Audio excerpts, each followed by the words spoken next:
जी sir. चलिए मैं start करता हूँ। अच्छा, आपको वो अवेलेबल होगी ये स्लाइड, रिसीविंग स्किल्स? जी स्लाइड अवेलेबल है जी। जी सर, वो हो गई है। चलिए लेट्स स्टार्ट इट नाउ।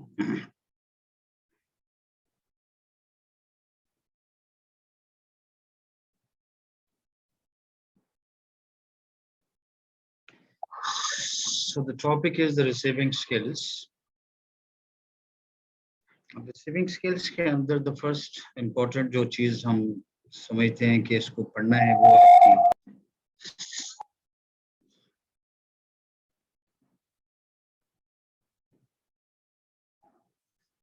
तो जैसे में रिसीविंग स्किल्स के अंदर हम आते हैं और सबसे पहले जो हमारी रिसीविंग स्किल्स के अंदर बात हम कर रहे होते हैं, हम एक्चुअल में whenever we are reading, this is also one of the receiving skills because we are getting something inside.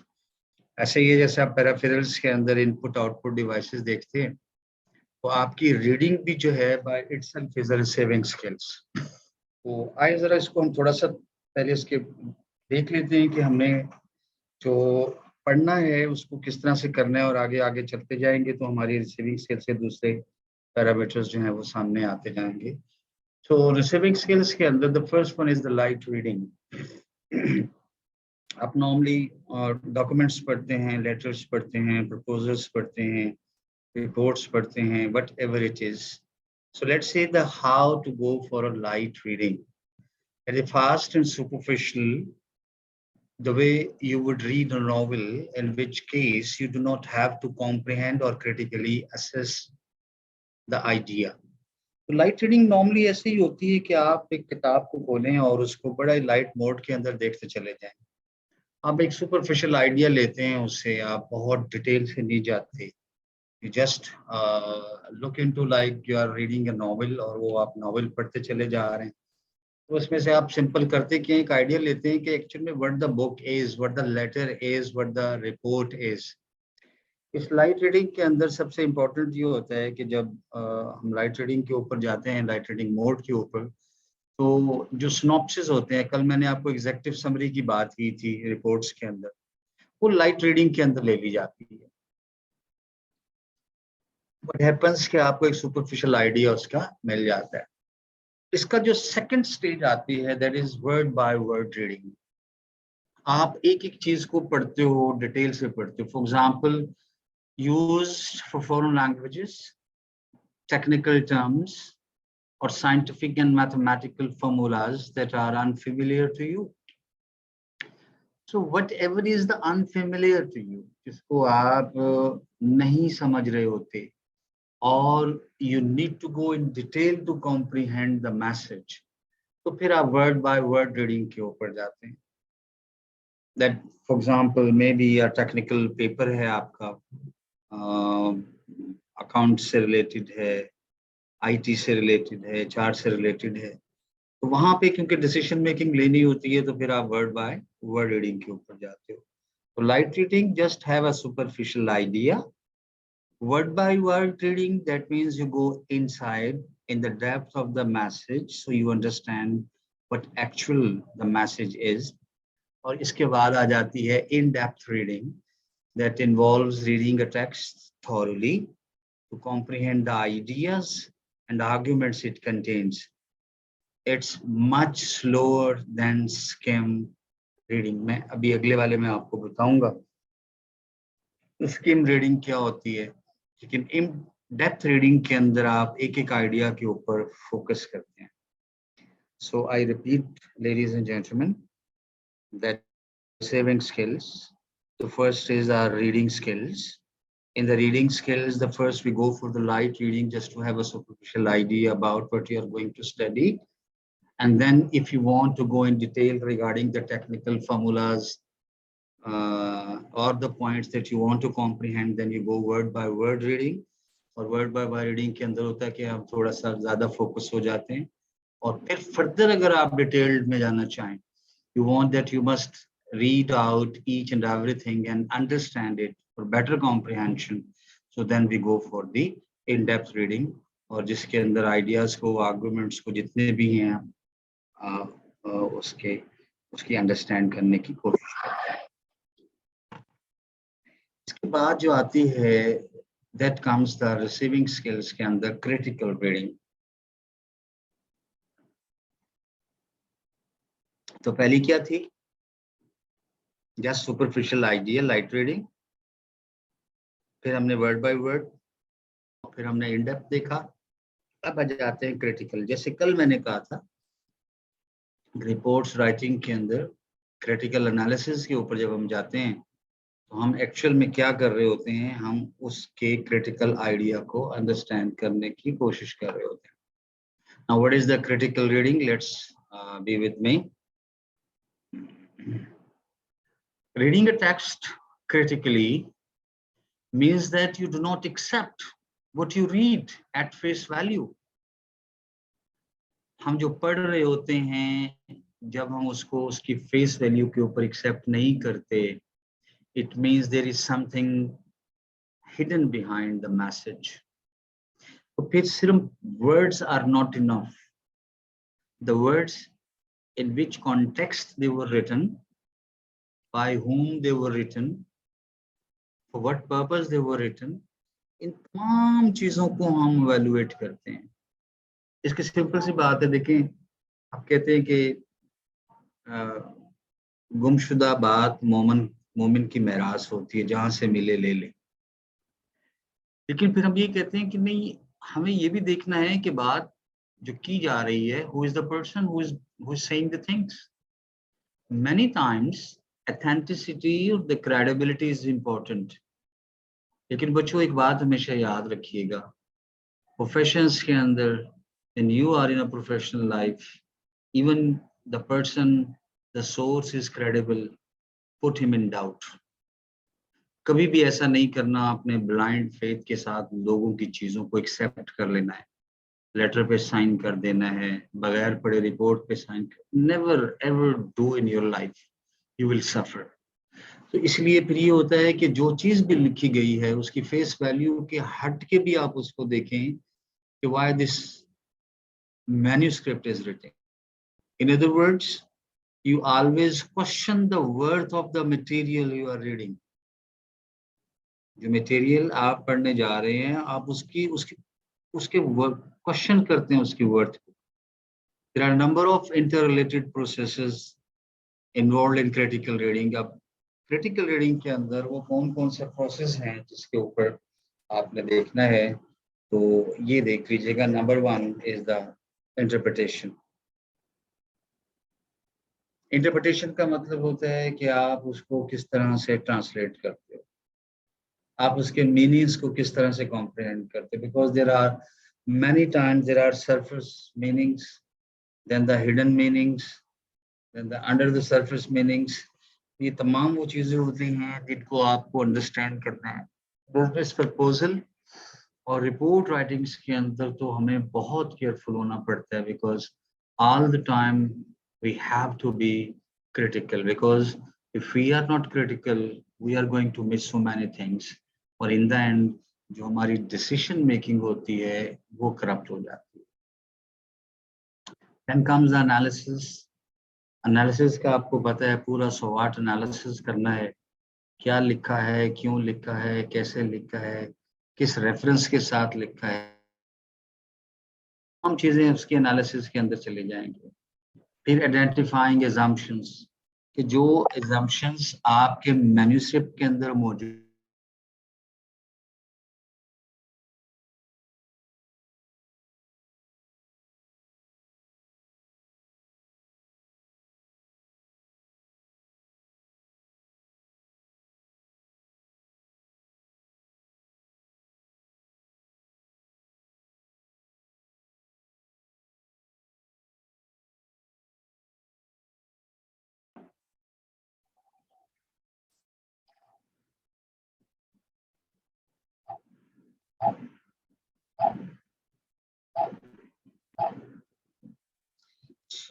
हम लोग थे क्रिटिकल रीडिंग के ऊपर। अब रीडिंग के प्रॉब्लम जब हम क्रिटिकल होते हैं तो वो जरा प्लीज आप नोट कर लीजिएगा। the most important problem in the critical reading is the volume of the manuscript जिस आपके सामने पड़ा होता है। इतना ज्यादा हमारे पास मटेरियल ज्यादा होता है, हम कोशिश क्या करते हैं उसको सर्च रिव्यू से लेके और उसको छोड़ देते हैं, जबकि ऐसा नहीं होना चाहिए। उसके बाद आपकी स्पीड है, जिस स्पीड के साथ आप मटेरियल को पढ़ते हो, डेफिनेटली जितना ज्यादा स्पीड होगी उसकी कॉम्प्रिहेंशन उतनी ही ज्यादा। अब एक और प्रॉब्लम आता है, that is the selective perception. जी बच्चों, यहाँ पे मैं रोकूं सिलेक्टिव परसेप्शंस के ऊपर?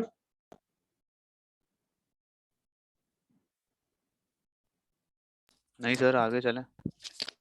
नहीं, आप मुझे बताएंगे सिलेक्टिव परसेप्शंस क्या होती हैं?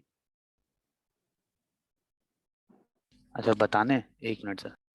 क्योंकि ये बड़ा जरूरी है ना।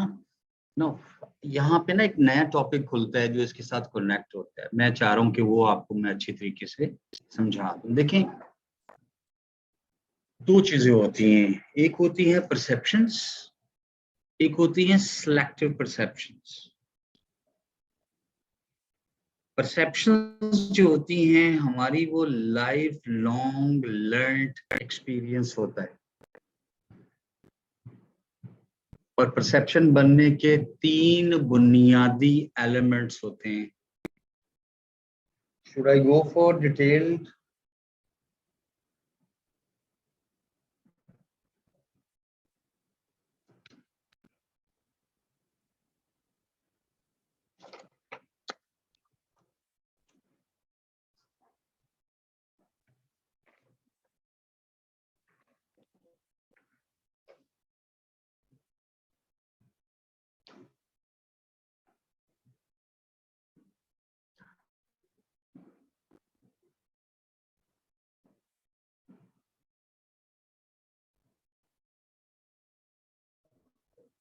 ये स्क्रीन आपको क्लियर है?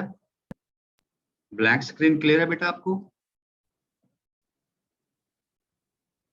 हेलो, जी सर। मैं अब इसके ऊपर लिखने लगा हूँ, आपने इसको बड़े गौर से समझना है क्योंकि ये समझाना बहुत जरूरी है। तो पहली चीज हम यहाँ पे लिखते हैं कि what are basically the perceptions.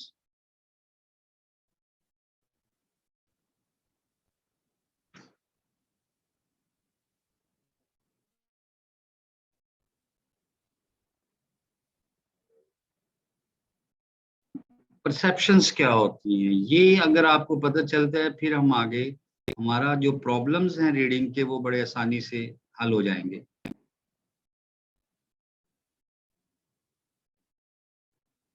तो परसेप्शंस के बारे में मैंने एक बात कही है, ये लाइफ लॉन्ग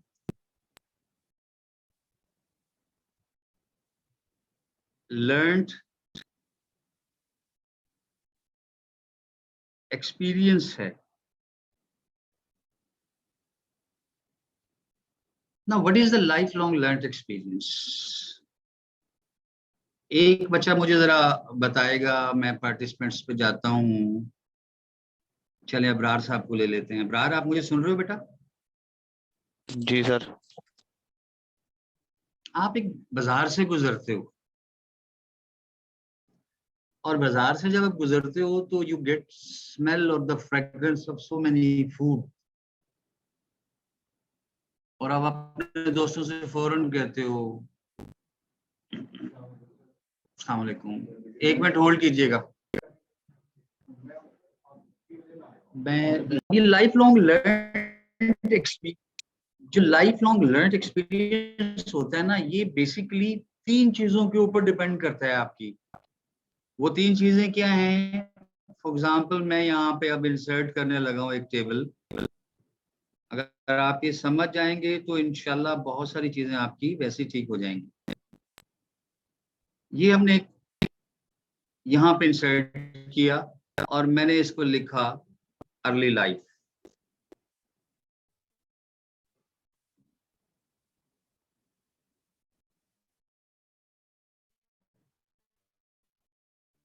अर्ली लाइफ के अंदर इब्रार होता क्या है? अर्ली लाइफ के अंदर आप अपनी फैमिली से सीखते हो, आप अपने फ्रेंड्स से सीखते हो, आप अपने रिश्तेदारों से सीखते हो।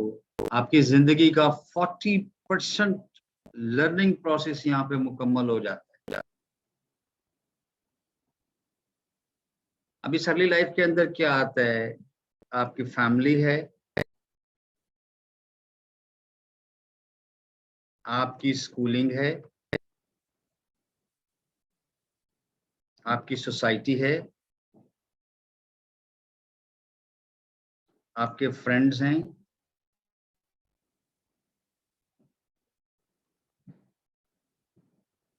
अब ये देखो कि हम अर्ली लाइफ के अंदर ऑब्जर्वेशंस के थ्रू, साइट के थ्रू, साउंड्स के through, whatever we are going through, we are learning it consciously और अनकॉन्शियसली, हम सीख रहे हैं। फैमिली के अंदर if your father is an accountant, आप भी अकाउंटेंट की तरह बिहेव करोगे, बिकॉज आप अपने वालिद को देख रहे होते हो कि उनकी आदत, उनकी हैबिट्स सब अकाउंटेंट्स वाली हैं। आप अपने दोस्तों के अंदर रहते हो, जैसे आपके दोस्त होते हैं, कहते हैं ना, man is known by the company he keeps. आप अपनी दोस्तों से जो कुछ सीखते होते हो वो आपकी पर्सनैलिटी का हिस्सा बन रहा होता है। आप अपनी सोसाइटी में जब मूव करते हो बाहर की तरफ, वहां से जो कुछ आप सीखते हो वही कुछ आपके पास होता है। आप कराची में अगर फॉर एग्जांपल डिफेंस में रहते हो तो आपकी हैबिट्स कुछ और हैं, आप गुलिस्ताने मेमार में आ जाते हो कुछ और है, मलिर कैंट में रहते हो तो कुछ और है, मलिर सिटी में रहते हो तो आपकी आदत कुछ और है, because you always learn from the environment. And then sir net most बहुत ज्यादा important the friends you are लें, जब आप साथ रखो वहां से फिर आपकी आदत है ना। जी नेट जी बहुत क्या कह ज्यादा रहे हैं? आपका ड्रॉप, नेट बहुत ज्यादा सर आपका ड्रॉप हो रहा है, आवाज बार बार कट रही है। अच्छा, लेकिन मेरी तरफ तो ठीक आ रहा है इस वक्त, मैंने चेंज करवा दिया है, इसका रूम ही चेंज करवा दिया है। सर मैं भी अच्छा, फिर अभी जहाँ वाईफाई पे को हो आप हटा मुझे, के वाईफाई डिवाइस सेट के डेटा पे आया हूँ, लेकिन अभी भी कनेक्शन ड्रॉप हो रहा है। अच्छा ये आपकी साइड से होगा, लेकिन मेरी साइड से तो बिल्कुल प्रॉब्लम ठीक आ रहा है, यहाँ पे हर चीज परफेक्टली ऑलराइट। चलिए मैं देख लेता हूँ सर। देखिएगा प्लीज। अच्छा बेटा, अर्ली लाइफ क्लियर हो गई?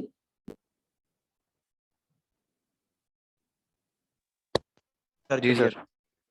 अर्ली लाइफ के अंदर whatever we experience, whatever we learn, उसका 40% जो है वो हमारी पर्सनालिटी का हिस्सा बन जाता है, कॉन्शियसली और अनकॉन्शियसली। हमें पता ही नहीं चलता कि हमने क्या सीख लिया है और क्या हमने लूज कर दिया है।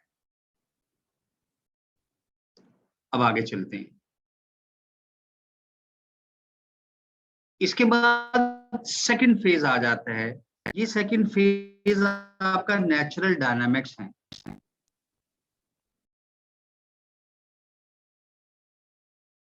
और ये नेचुरल डायनामिक्स भी आपका 40% ऑलमोस्ट बनता है। मेरी एक किताब है ऑर्गेनाइजेशनल बिहेवियर, ये सारे फॉर्मूले कोई आज से 15 साल पहले मैंने वहां पे लगाए हैं बना के। बहरहाल मैं आपको अभी ये पूरी परसेप्शन का लेक्चर भी वहां पे अपडेट करवा दूंगा। फॉर द टाइमिंग आप इसको अंडरस्टैंड करने की कोशिश करें, बिकॉज जो परसेप्चुअल प्रॉब्लम्स होते हैं वो आप पूरी लाइफ के ऊपर आपकी जो है ना वो मोहित करते हैं। अब आ जाते हैं natural dynamics. And when I talk about natural dynamics, तो इसमें अल्लाह ने हर इंसान को जो है ना वो डिफरेंट पैदा किए।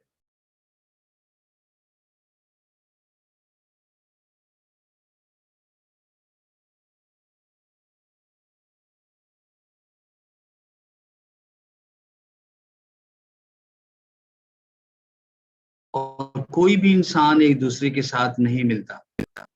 वी हैव 7.5 के अंदर ना आपकी फिंगरप्रिंट्स मिलती हैं, ना रेटिना मिलता है, ना बॉडी ऑर्डर आपकी मिलती है। Look at what sort of individual and unique the God or the Creator has made you.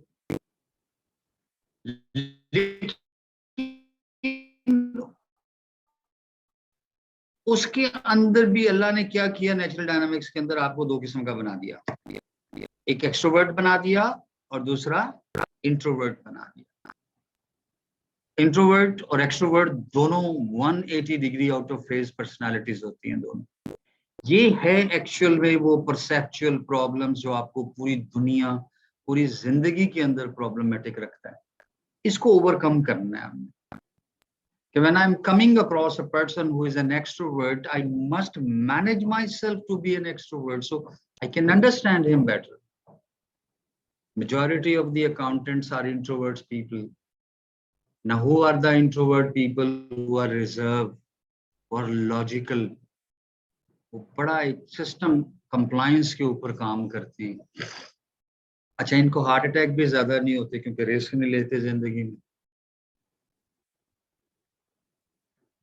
दोस्त बहुत कम बनाते हैं। दोस्त बनाने से पहले अच्छी तरह सोचते हैं मुझे कितना पैसा खर्चना है और कितना मुझे वापस आना है। जबकि extrovert people are entirely different from the introverts. They are highly risk taking people. बहुत और दोस्त कहेगा अबरार चलिए यार चांद पे चलिए, तो अबरार एक्सट्रोवर्ट है, दोस्त भी उसके एक्सट्रोवर्ट है, उसने पूछना नहीं है, उसने कहा चल क्यों गए कि चांद पे जाना कैसे है भाई, लेकिन उस वक्त वो आपकी बात फौरन मान जाएगा। ये होते हैं extrovert, highly risk taking people. इसलिए इनको हार्ट अटैक भी बहुत ज्यादा होते हैं क्योंकि फौरन से पहले लाए वो है कि कर ले। तो इंट्रोवर्ट और एक्सट्रोवर्ट्स दोनों के अपने अपने मसाइल हैं। दोनों अपने अपने मसाइल परसेप्चुअल प्रॉब्लम्स के साथ इकट्ठे होते हैं। दोनों के अंदर tolerance to the others is very less. इसलिए एज अ प्रोफेशनल लाइफ के अंदर जब हम आ जाते हैं तो it is our prime responsibility that we must look into that you are coming across either the introvert people or the extrovert people, because if you cannot manage the personality gap,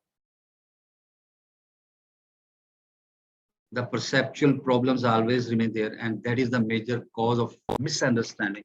And in a professional life, if you are living with the misunderstanding, you can never be a sound professional. So 40% of your life वो natural dynamics के साथ आपके साथ चलता है, जो actual में क्या बना रही है, आपकी परसेप्शंस बना रही है। और फिर आ जाता है आपका थर्ड वाला ये वाला कॉलम। और जब मैं इस थर्ड कॉलम की बात करूंगा तो इस थर्ड कॉलम के अंदर बच्चों आ जाएगा प्रोफेशनल लाइफ।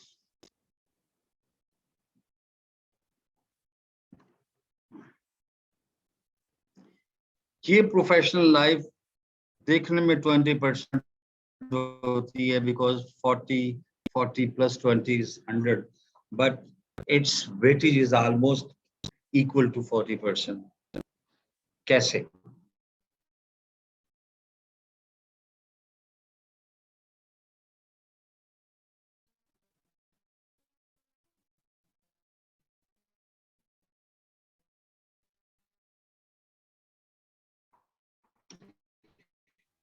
आप पिफा करना चले गए, आपने किसी मुझे बताएं कि आपका एक्सपोजर और उसका एक्सपोजर, आपका वर्किंग स्टाइल उसका वर्किंग स्टाइल, आपकी आपकी कम्युनिकेशन स्किल्स और उसकी कम्युनिकेशन स्किल्स क्या एक जैसी होंगी? नहीं सर, अलग होंगी। नहीं सर, अलग होंगी।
यार बहुत टाइम बहुत ज़ाया हो जाता है इस तरह से। 20% सर वेटेज है 20 प्रोफेशनल लाइफ की। अब आए जरा इसकी जी परसेंटेज निकालते हैं। लाइफ 40%। पता चला कि वालिद जो है आपके नेचुरल डायनामिक्स के अंदर कॉन्फ्लिक्ट क्रिएट हो गया। तो समवेयर व्हाट हैपेंड नाउ, जो 80% होना था वो जाके कोई 50% पे, 60 पे, 45 के ऊपर जाके वो टर्मिनेट हो गया। तो एक पर्सनैलिटी गैप क्रिएट हो गया जो हमेशा आपको डिस्टॉर्शन क्रिएट करेगा लाइफ के अंदर। इसी तरह से अगर आपका कमी रह गई 40% लाइफ के अंदर, ये नेचुरल डायनामिक्स मैच ना किए, दोस्ती ऐसी ना मिली, सोसाइटी ना मिली, प्रोफेशन ऐसा ना मिला, तो जो प्रोफेशनल लाइफ है आपकी, अगर आप उसमें एक्सेल कर गए और बहुत अच्छी ऑर्गेनाइजेशन मिल गई तो आप काफी हद तक अपनी कवरेज वहां पे कर लेते हो। तो ये जो परसेप्शंस का जो मामला है बेसिकली, ये 3 हिस्सों के अंदर आपको आपकी पर्सनालिटी को जो है वो अपग्रेड कर रहा है। अर्ली लाइफ, नेचुरल डायनामिक्स और प्रोफेशनल लाइफ, यही बेस बनता है आपकी पर्सनालिटी। ये बेस बन रहा है आपकी परसेप्शंस। परसेप्शंस बना रही है आपका एटीट्यूड। करने लगा हूं, ये तीनों की तीनों चीजें मिलने के बाद, कहाँ जा रहे हो, इधर ही आ जाओ। ये तीनों की तीनों चीजें मिलने के बाद आपका बनता है एटीट्यूड।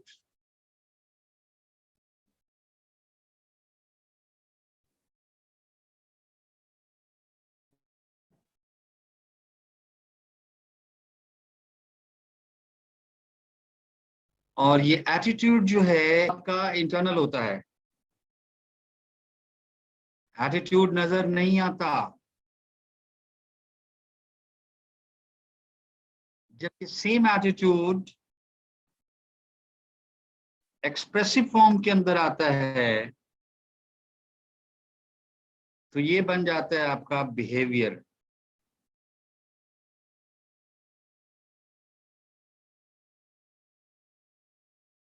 और आपकी जिंदगी कुछ नहीं है, it is all your behaviour.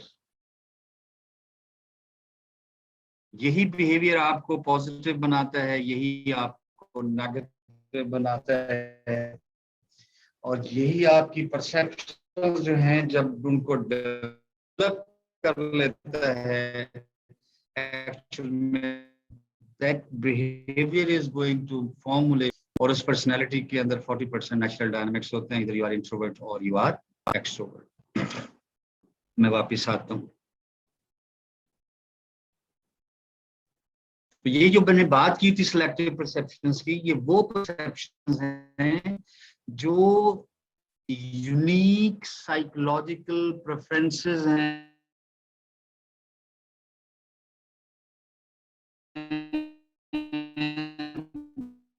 जो आप अपनी जिंदगी के ऊपर हैवी कर लेते हो। अब जब आप खाना, हालांकि there are so many other fragrance, फिर आपको वही कौरमे की खुशबू क्यों आती है? आप खाना खाने के लिए जाते हो, आप हमेशा कहते हो कि मुझे तो पीसी के अंदर खाना खाना है, मुझे जो है फॉर एग्जाम्पल लबारी अच्छा नहीं लगता, मुझे ताजमहल अच्छा नहीं लगता। ये एक्चुअल में आपकी सिलेक्टिव परसेप्शंस हैं, और सिलेक्टिव परसेप्शंस आपको हमेशा दूसरों से मुनफरिद बनाती हैं।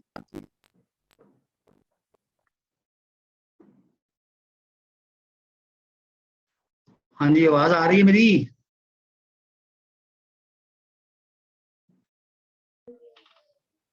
सर आप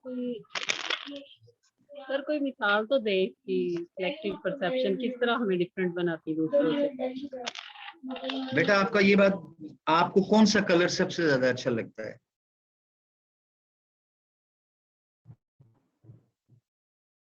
आपको कौन सा कलर अच्छा लगता है?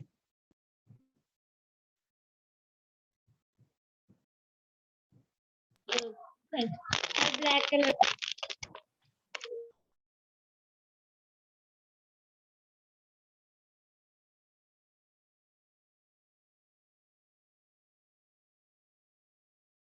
फॉर एग्जाम्पल अगर आपको ब्लैक कलर अच्छा लगता है तो there is always